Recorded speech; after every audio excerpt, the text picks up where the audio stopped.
Hi there, Bob again, back on the F1 with the 460 and the 6R80.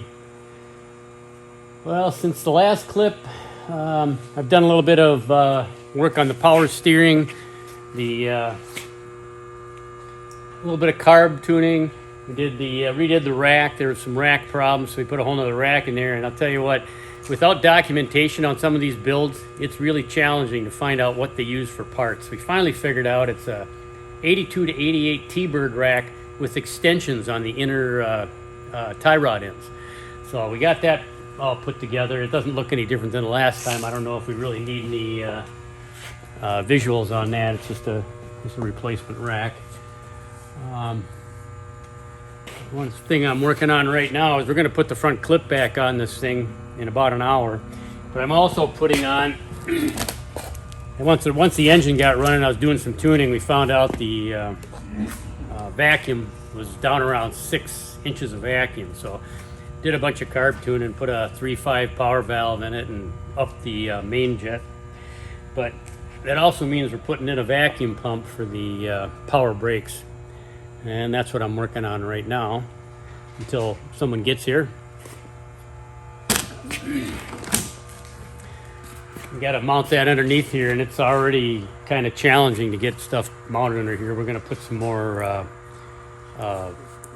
air compressors under it too. It's just a really slow recovery on this airbag system. We found out the bag system was put on in 01. Well, they've come a long way since then. So we're putting on a dual pump system with an extra tank. It's going to be fast.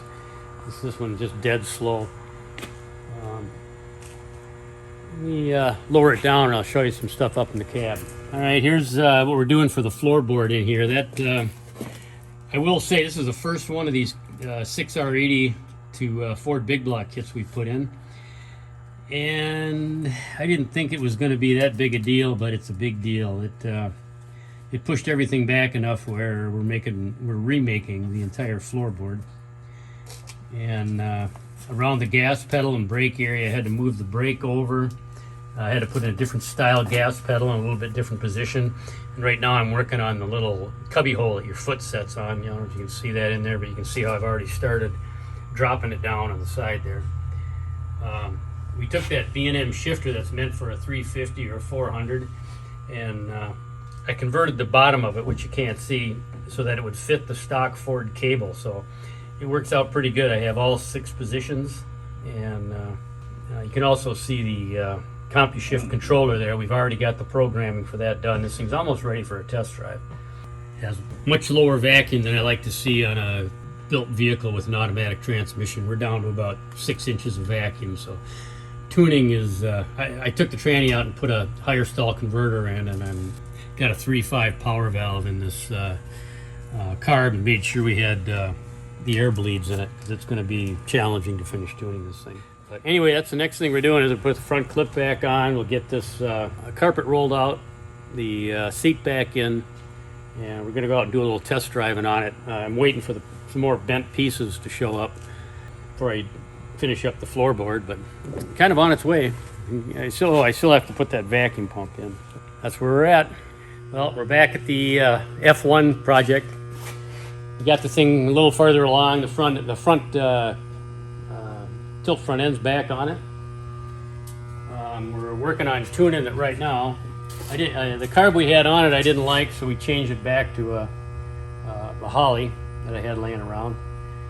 And we put in a real lumpy cam, so it's kind of challenging to tune this thing.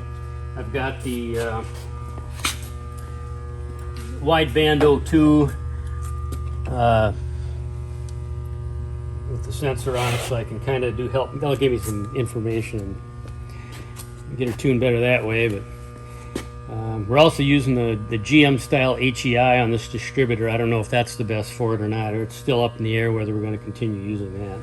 And then the only thing left then after that, being that it's kind of up and running, is before we take it for a drive, I'm getting the floorboard made. You got that sitting over here. Well, there's the cover on the floor. Turned out pretty good. They're using this adapter with this long of an engine, and that transmission package, it really took up a lot of room. I was surprised We took the 350 Chev with the 350 turbo out of this thing, put in the 460 with the 6R80 in our kit, and it was kind of surprising how much room it really took up. We got it in, but it was tight. So got this thing to go around it all, got the shifter to work, got the headers to work, the steering to work. Every bit of that was really challenging. We had to rework the radiator to get that all to, we'll get this floorboard in next, and this thing will be ready for a test drive. All right, we're kind of tuning this thing right now, and I didn't really like how the quick fuel was working out.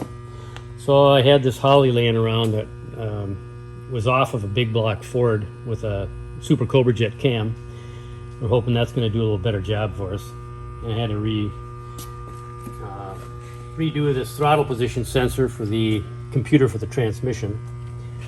And we've got the transmission tuner all programmed. That's ready to go.